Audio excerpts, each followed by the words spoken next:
Yo, ladies and gents, Boomer here, and welcome back to replay analysis for every rank.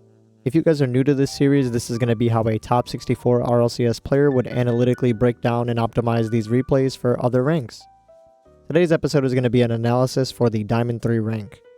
Before we get into that, I just want to remind you guys that I am a streamer over on Twitch. If you guys want to talk to me or ask me questions in real time, or even see me play different games, come stop on over for the vibes. I'm also a coach for Rocket League. If you guys are interested in getting coaching from me, join the Discord and check out the coaching section there. There's currently a discount going on until the 12th, I believe. The links are below. Also, quick little announcement. If you guys enjoy my content, I just officially got an Epic Creator Code. If you guys want to show some extra support, use code BOOMA in the Fortnite or Rocket League item shops.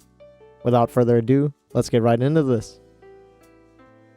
Okay, ladies and gents, so today's replay is going to be from a player named Chronuid. This is a player who comes to mine and Hurdle stream. For those of you that don't know Hurdle is a top 100 SSL level player. So go check him out. I'll leave his links in the description below as well. And Chronuid has been going around 1v1ing, it seems like, as many high-level 1s players as they possibly can. They currently hang around Diamond 2 to 3 in 1v1, and they have 2,600 hours. They are champ in 2s and 3s. But it seems like they want more advice in their 1v1 game. Their goals are, the short goals would be peaking like never before throughout the Rival Rush, which I'm assuming is some type of tournament. And they want to beat Ares in a 1v1. Ares is another viewer in mine and Hurdle stream. And I guess is friends with Chronuid.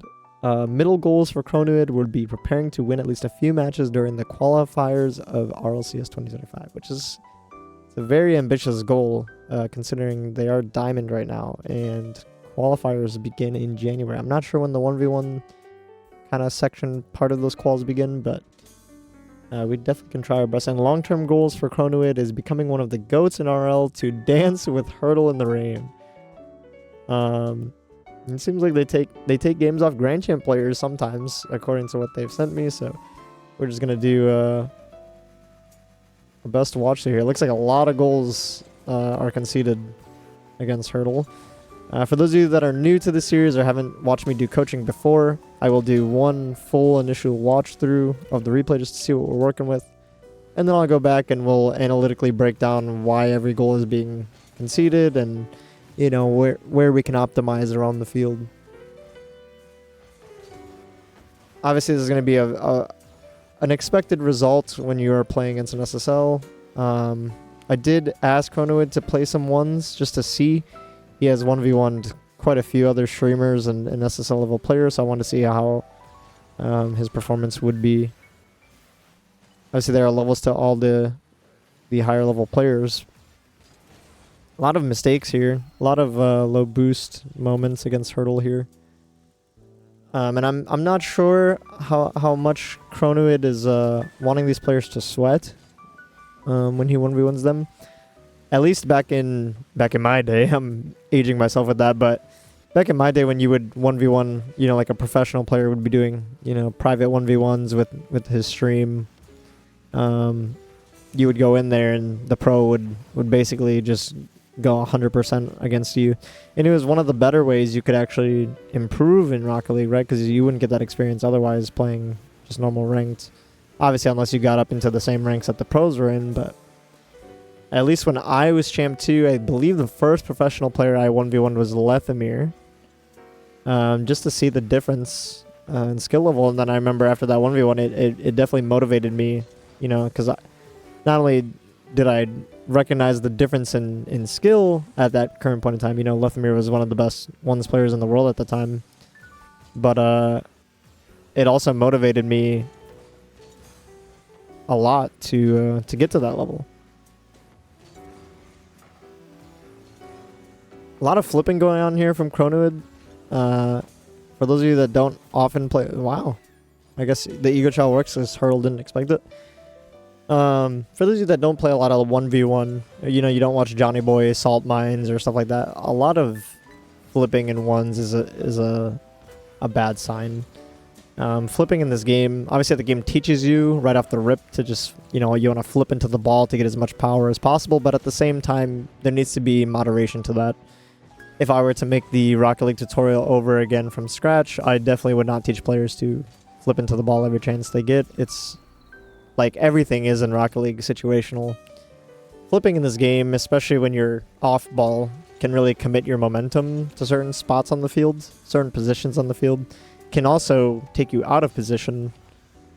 So I would definitely start off by saying Chronoid needs to flip less. Chronoid is flipping a lot.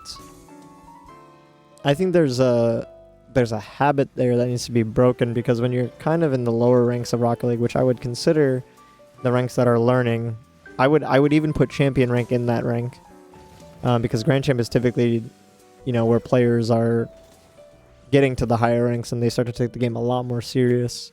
I'm not saying lower ranks don't take the game serious, but you're still in a learning phase of the game.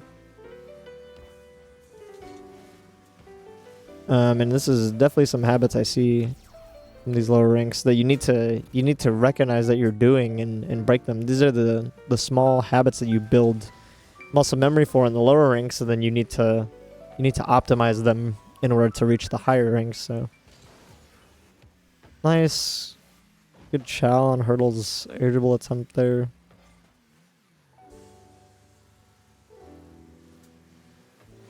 Chronoid seems to have a good concept, good grasp on the concept of shadowing, but something that's very difficult in 1v1 is knowing when to challenge.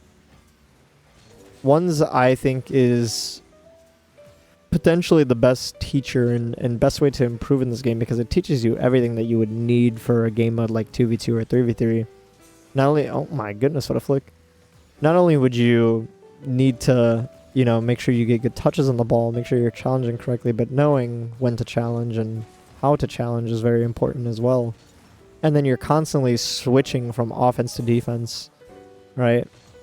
And it also teaches you how to just outplay a single player. Right? You wanna make something as awkward as possible, like Hurdle does right here.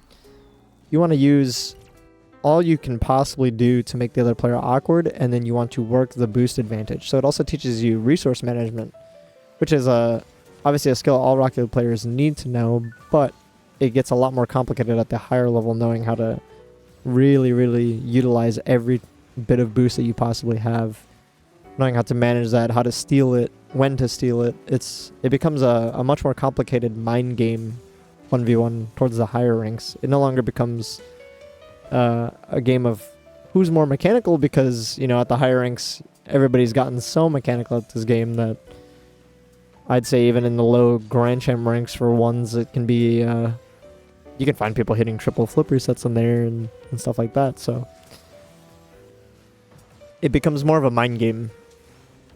And that's what makes it truly enjoyable. But I feel like people have the wrong mindset going into 1v1. You'd fall guilty to sitting there thinking about how your opponent's playing, when you should only really be thinking about how to beat this opponent, right? Think about, what kind of play style does my opponent have? What's a good effective counter to that? It becomes a game of chess. Oof. A lot of fakes coming out from Hurdle. Just biding his time. Chrono does also have the bad habit of going to sit in the net. One of the biggest issues you can have in 1v1, which I believe I discussed with him earlier after I had 1v1'd him, was conceding space is a very bad thing in 1v1. I think that was the biggest habit that at least I saw that was getting him scored on a lot.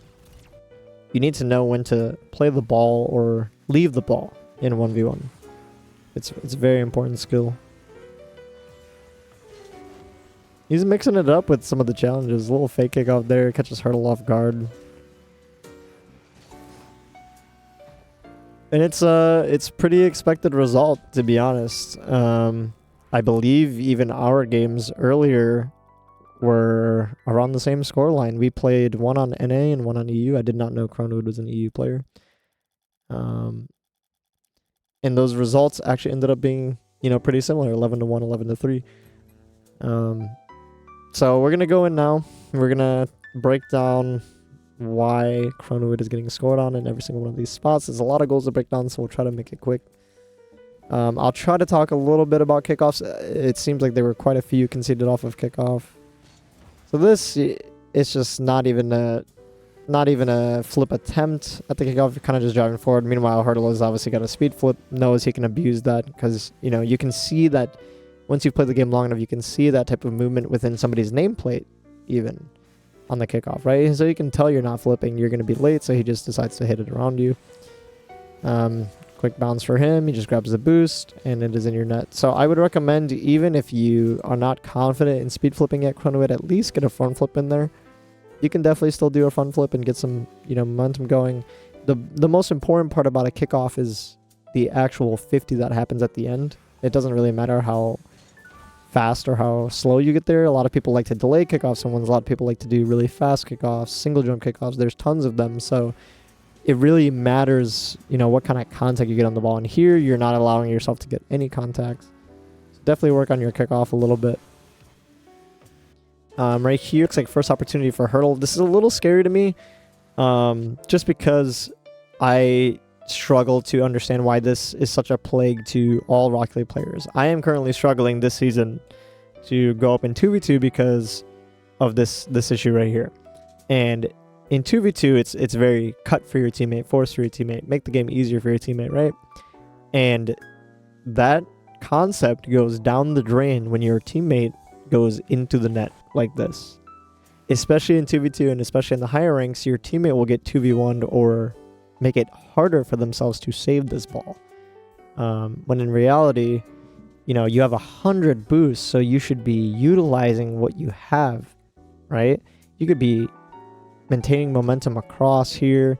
You could go up the backboard and try to dunk him early. You know, put in a challenge. Force him to outplay you or force him to hit it around you, right? You don't want to give him just all the time in the world, especially because he's a top 100 SSL. You're conceding the space immediately, which then allows him to just play free play, right? He's going for a triple reset, and then he's just touching the ball around you. Now here he doesn't score it immediately, so the one thing that you were fearful of doesn't even happen in the first place. Now you've jumped for a ball that is not even in the net. In reality, you know, if you were here at the end of the 50, this is a wide open net. Hurdle has just overcommitted and used a bunch of boost, right? So these are one of the spots where in ones you can really turn a game against a mechanical player because you can play that counter attack ones. And right here, you actually end up hitting it away from yourself. So you're blindsiding yourself to the information, first of all. You should be keeping tabs on Hurdle just to see if he gets boost, right? Which, after this point in time, you can imagine he's used quite a bit of boost for such a mechanical play right here. And you can see he doesn't pick up 100, right? So he's just doing this touch to be annoying. So in this point in time, I would not worry about the ball. I would highly recommend you watch the next video that's going to be up on my channel, and it's about toggling ball cam on and off. Right here, I would just toggle, or even use your right stick. Just take a look at what Hurdle is doing, because you have no information. You're looking at the moon. If he grabs one penny and he wants to jump for this and tap it over you, which you can see, even Hurdle is looking at what you're doing, right? He's checking to see if you're going to go. And now he just, you know, concedes the ball for a little bit, grabs the boost, and now he's in a setup. Meanwhile, you're still looking at, you know, the ceiling, so you don't expect a shot to come in. So you blindside yourself to the information, then you're like, oh my god, it's a shot. So definitely work on gathering information as well. It is a massive, massive skill in this game. This one I already kind of discussed. It was more of a, I don't think Hurdle expected you to challenge this at all. It looks like he tried to low 50 it, but he kind of drove past it just a little bit, so he ends up opening himself up. So I guess I will commend you for this challenge, but in all reality, if Hurdle had the information, right? So if Hurdle even, you know, clicked his right stick in or saw how close you were, he could just insta flick you right here, especially because you're coming in supersonic. So you have to think about these situations of what your opponent's seeing, what's the advantage, what's the disadvantage, and right here you're at an extreme disadvantage. So this is high risk, high reward challenge, and you end up getting rewarded for it. So good, but also risky, very risky. Which in ones, that type of thing will get you scored on a lot. Let's take a look at how we're setting up on the defense here. Looks like we get demoed. Oh, so we almost had an open net opportunity as well. So right here, I kind of wish you took a touch first. You know Hurdle's kind of out of the play and he's low. I mean, you might have not known he was low in this moment. Let's see how this play developed, actually. Yeah, you did get his big boost. So you need to imagine, like, right here, you're kind of in the advantage spot, right? Especially because you get this mid boost. He's going to end up hitting it away from himself. So this was a good cut from you. The only thing I wish you did differently is kind of just take a second and make sure you get a touch that you can follow, play it. Even if you just play this into the space, Hurdle is going to chase you regardless, right? But you want a touch that you can follow and make sure that this goes in, right? Because he instead of turning around immediately, he does, this big wide turn around the back boost, which would have allowed you to get another goal, but he goes back to demo you because you flipped, right? Even if you single jump into this touch rather than flipping, you wouldn't have committed your momentum. So now Hurdle sees this, and now you're in animation of a flip, right? So he knows he can get you when he lands. That's one of the easiest ways to give somebody a demo in 1v1. If you're a player that struggles and gets demoed a lot on ones, I would definitely take a look at how much you flip around the field. Here it looks like you just got a little antsy. I like what you did here, but you need to be patient. You can anticipate that he's about to get a flip reset. So you need to either, cover the high or cover the low, but you need to wait for his flip reset. If you were going to jump early, I would jump off and out of the wall and challenge the ball directly, right? Because you could hard win that to the left side of the wall, and then you could definitely get a goal out of that. It looks like Hurdle's momentum is committed one way as well. So, like I said, Rocket League is a linear game. If he gets a very, very good directional change on the reset, then fair play. But even consistent SSL players don't always get like perfect flip resets, so keep that in mind. CV to kickoff. And again, this is like one of these spots where you just don't need to hit it away. This is one of these times in ones where you actually have the advantage. The bounce is for you. You may not have gotten the boost, but do something worth value, right? Like I talked about in the GC3 analysis, you want to give yourself like a point system. And this you need to play to what you're threatening, right? And right here, you're obviously threatening a shot, but it's not going to trouble Hurdle because of how you look, right? He knows it's post kickoff. He knows you didn't get boost here, right?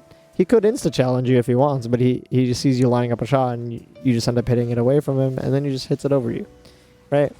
You're giving him the ball and you're saying, here, take a shot. So the big mistake here is you need to try to secure this ball and secure yourself some boost. Whether that be you just concede the ball. Let's say Hurdle grabs his boost and then immediately turns onto this. You concede it and you grab this penny, this penny, this penny. Or, this penny, this penny, this penny. It depends on how you want to play the game, right? Depends on your play style. But with that being said, this ball is definitely bouncing out in your favor. You could try to, get around this and play it to the mid boost as well.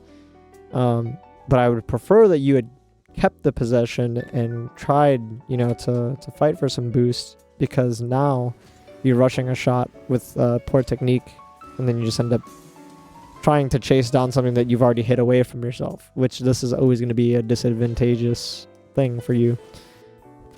And that's just a tap in for him. Let's see, post kickoff. So something I would recommend, Chronoid, is when you do these games, go into these replays and watch it from the other player's perspective. You can see how Hurdle, has a very strong kickoff, and then even though this is awkward for him, and you could potentially bump him, if you were on the same side as him, but he makes sure to secure the ball and the boost, right? So now he's already taken a touch that's like contested, right? Because you're kind of close, and this is fine that you stayed close, but it's scary because you go underneath the ball, right? If he wants to play a quick beat, he could just full boost forward, double jump, play an elevation play, whatever. But he notices you're gonna just touch it, which you don't have to, right? And even if you are, you have to make sure you're touching it to where you're not gonna give him a shot. It's essentially you're playing damage control for yourself, and you need to be able to react. So this type of touch, I would actually prefer you turn a little bit and you flip that over him, then you go secure some boost. You're putting yourself at a disadvantage, and then you're popping the ball up when you're at a boost disadvantage. So this would have been fine, but play this back to your corner.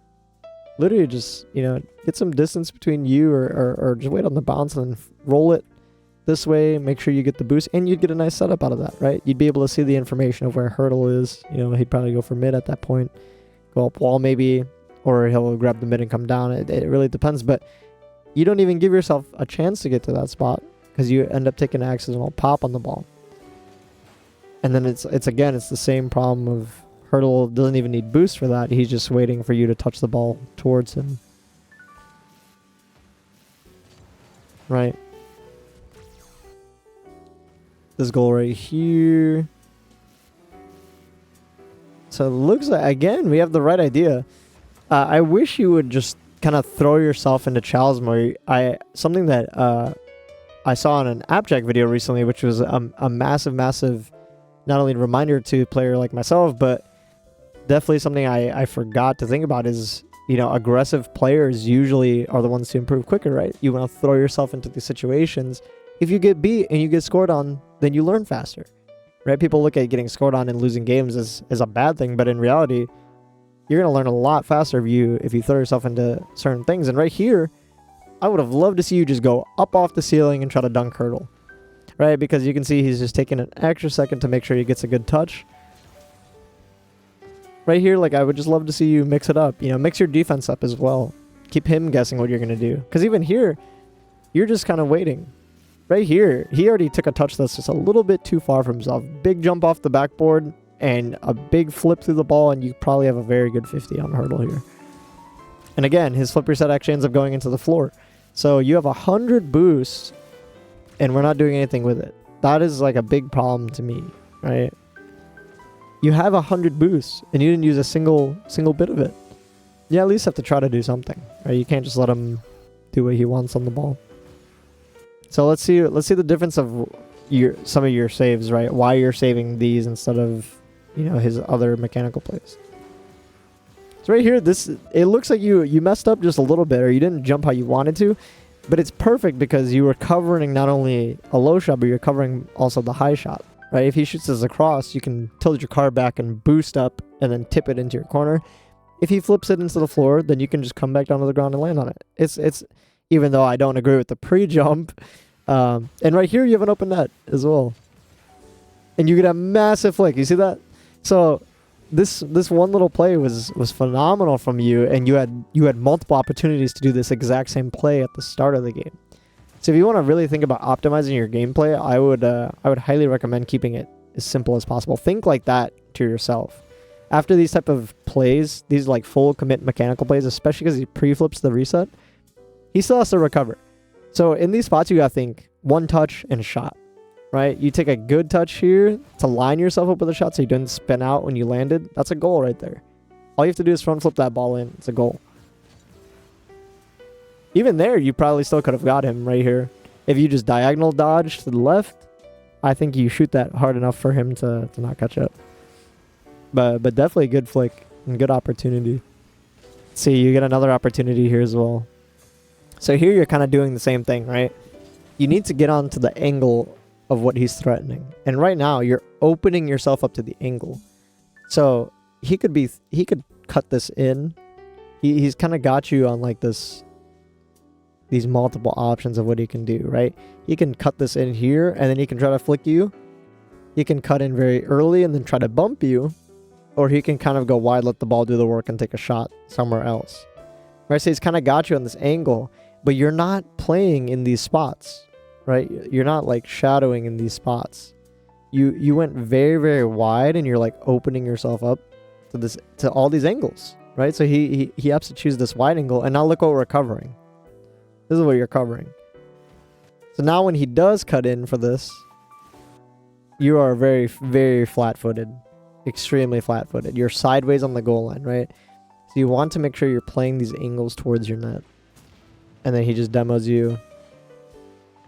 Grabs your boost, touches it around you. And it's a goal. Very clinical from Hurdle. Lots of pressure. Let's see. We almost had an opportunity here. So this is better. You're even though you fake the kickoff, you're covering the right angle here, right? You're covering the angle towards your net. And then when he does take the shot, you're there. You get a touch with momentum into space. And right here, you have an open net again, which I wish you would have just took a light touch off the wall and just tried to flip into that. You do not have to boost into this touch. You can boost up and lightly, but let up on the gas, let up on the boost, and you get a nice light touch you can follow for yourself. Nice little pop you could have got for yourself. Fairy Peak used to be very, very good at shooting off the wall back in the day. So again, same issue. You're jumping and flipping for something that you don't have to, and you're just passing the ball to him. So right here, you should realize his flick's not good enough, and just use your keep it simple. Use your boost, drive forward a little bit, and just single jump. You can single big jump and pop that forward and over him without committing your momentum one way and without passing the ball to him for a free shot.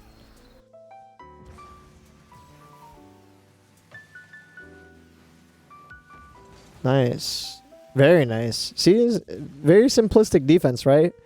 It looks like you're kind of hustling into the spot, but at the same time you trusted your gut in the spot, right? You realize he could play low and he might be trying to dunk you, so you played it down to the ground, and then as soon as you realized your mistake, you're just up. Double jump and that's it. Now this could also be a goal for you if you're able to. And very good try to play it off the wall for yourself as well. Oh, he kind of got you with the fake. See, and that's another thing. If Hurdle is paying attention to how you've been playing this whole game, and he knows you're aggressive out of defense, he knows you like to flip, he's just paying attention to you, right? He sees you full boost on the wall, and now he sees you jump and flip. It's a little sketchy because if you did actually make contact with it, it potentially could have been a goal for you, but considering that you've given him 3 free goals by doing that, this game, he probably didn't have the confidence in you. Again, you're opening yourself up to the angle, right? So there's 2 different ways you could play this. You could get on the same line that he's playing, right? So you could come over here and play the same line, but then you kind of open yourself up to an air dribble bump. I think it's fine if you go wide, right? If you make this turn and you come this way, it's fine if you do that. And if you're going to do this, you need to do it this way. Right? But now look at, you're like doing this and you're slow turning in this spot, and then you're jumping from stiff momentum, 0 momentum. So all Hurdle has to do is get touch over you, over the top of you, and then tap it in. Right? So you're not giving yourself a chance to play defense correctly. Right? From here, especially when you make the mistake, you could just relax here and even face this way. You wanna put in a good challenge on him.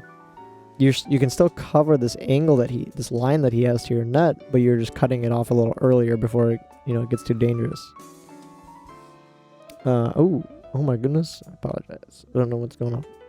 Alright, and the last 2 goals. It's like a kickoff goal. See, so this one was fine. Hurdle didn't go as fast. Looks like he also delayed a little bit, but your contact on the ball needs to be stiff through the middle. And not only are you single jumping towards the ball and then side dodging, but you're not hitting the middle of the ball, and you jumped just a little too high. So if you want to see how this contact ends up looking, right? Look how early Hurdle gets here. And he begins to push through the middle. This is what your kickoff should look like, right? You want to be pushing through the middle, and then you jumped early, so when you start hitting the ball, he's already pushing through the middle, and then you end up side dodging, and he's just eating the momentum of what you put into the ball. That's another goal.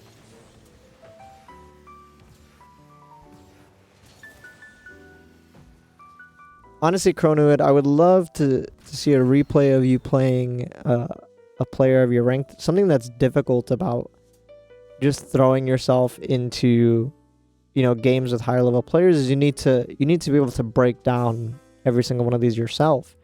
Right? You need to think of, why am I making it easy to score on myself here? Why is it so easy for the opponent to challenge me? So at least in this game against me, I'll kind of tell you my thought process. So here I noticed you had stayed fairly close, and I'm just going to stick myself to you there because I'm trying to turn you off of, a shot angle towards my net, right?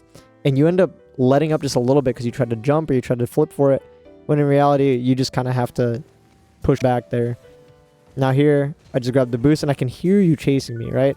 So I'm making sure I secure the boost and put myself in a spot to where I'm not going to get demoed by you.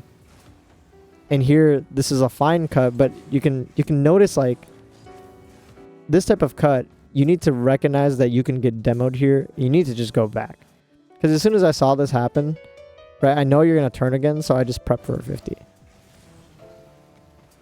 And then here I'm constantly checking information.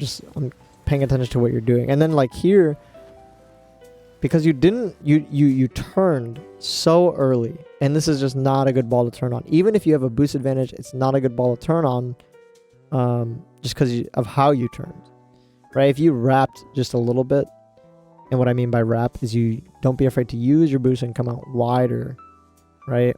Or come out wide this way, you'd be receiving this ball. And it's not even that hard of a shot. You could literally be in a spot here to just catch this ball and then walk it into my net, because I just committed on 0. I flipped and committed on 0 boost. But this shot catches you off because of how you turned.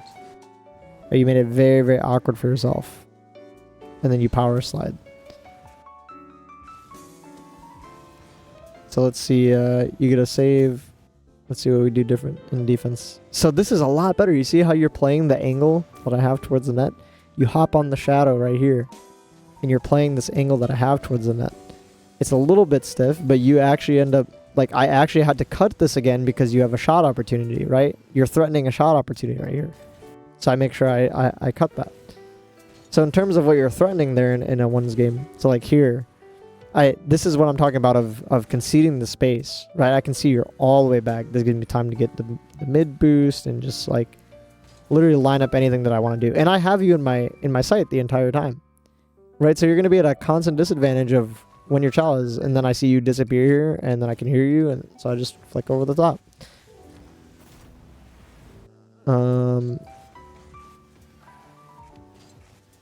Ooh, let's take a look. What happened? So it looks like you actually had a decent kickoff and a speed flip as well. So maybe your replay against Hurdle is a little old. Nice first touch. See, this is perfect. I wish you would have been doing this against Hurdle, right? You take a touch.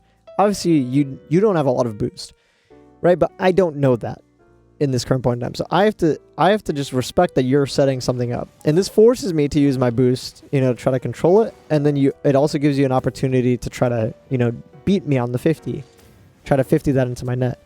And now here you could have even got the boost if you just had a little more penny management. Unfortunate on the spin out.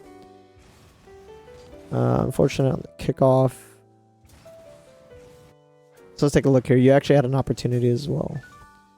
It's a very good opportunity from you. So again, information, right? I try a squishy kickoff. I realize this is going to bounce well for you. I could obviously play the aerial above you, but I don't want to risk that. And I'm watching you the entire time as I'm on the wall. I'm like, okay, he looks like he's lining up a shot, so I'm going to go play the angle that he has. I'm playing the angle that you have, right? And I'm not hard committing. I'm covering multiple, right? Because if you settle it and you take it on dribble, then I can put in a challenge, right? If you play it across yourself, then I can close that space. And if you take the shot angle towards the net, I'm covering that as well, right? So this is what I'm saying by putting yourself in a spot where you can cover multiple things. Now even here, I recognize you're turning again, right? I'm just paying attention to you. I can see the ball. I can see you. And then once I realize your shot is in the floor, I just go and save it. If you had shot that across the net, if you took more time and shot it across, it would have given me much more of a problem and would have forced a bigger save out of me. Let's take a look at what happens here. Looks like another post kickoff situation. Just a little late on your kickoff. So again, like right here, you're putting yourself in that net spot. If you grab one penny and you just go up the wall here, right? You can threaten that you're gonna chow me. Just chill right here. You could have chowed right here. You could have single jumped off the wall and flipped and beat this ball like out into the field. But instead, you end up going into the net, and then you close yourself off to the angle. So I recognize something like this, and I'm just gonna fake all the threat that I have, right? So I grab the reset. I'm not gonna flip it away to you because I know it was a bad reset. It's a bad setup. So I come back to the ground, and you're still not here for a 50. Right? You're just sitting there. So now I'm like, I'm going to go up, grab this reset, and then I'm going to use it to try to get it over you. I end up getting like a crazy scoop, but I also still beat you to this boost. So this is what allows me to keep like pressure on you. Now I take a touch and I can see where you're at. You're backwards. Right? So now when I see you turn, I'm getting ready to flick you. It's just like, it's not extremely complicated. I would highly recommend you go watch a lot of Flakes. Flakes is very, very good at explaining outplays in ones and stuff like that. Here, you kind of just drive forward. You're not anticipating the extra touches. It's gonna be. I definitely commend you for your goals, but it's gonna be very, very difficult. You need to put in a lot of time. I know you said that you typically just play higher level ranked ones in private games, but I would highly, highly recommend you start grinding the 1v1 ranked mode. You need more time and practice in these moments doing these things, because that's what got players like, you know, Hurdle and myself and King Ranny to this point, is thousands and thousands of hours of doing these things in ranked games. You know, Ranny played show matches back in the day. I'm not sure if Ranny still plays show matches. But even like in these spots, this is kind of what I was telling you with the Hurdle game earlier. I'm just paying attention to what you're doing, and then once I realize you're like biting on something that you've already hit away from yourself, I just put in a chow here. I know you're caught off guard because you continue to drive forward. It's like you're not anticipating what's gonna happen. You need to pay attention more to what your opponent is doing rather than, you know, what the ball is doing. And then even in the EU server, I feel like it was kind of the same thing. I could obviously not be as mechanical as I wanted to be, and it was definitely laggy for me, like that type of thing. But it's gonna be the same mistakes every time, right? So this is a much better save from you, right? This is just an air dribble, and you're shadowing the angle towards the net, right? And then you're jumping for elevation, you're getting up, and you're getting a touch, right? Little sketchy if I went for air dribble bump, but let's see how you played the defense here. Ooh, so you also got some lag that robbed you. See, in these type of spots, post kickoff, right? As soon as I see you, like, I'm not going for boost, right? I'm playing this immediately. There's no reason for me to go for boost. You have an attempt at my net. I have to get back as quick as possible, right? Once I realize you've missed, now I'm hitting you. I'm just bumping you. And you can see how awkward that makes it for you, and it also forces you to feel like you have to rush another shot, which you shouldn't. Like, after this point in time, you just should not try to. You got to get out because I've already bumped you. And that's just a free goal.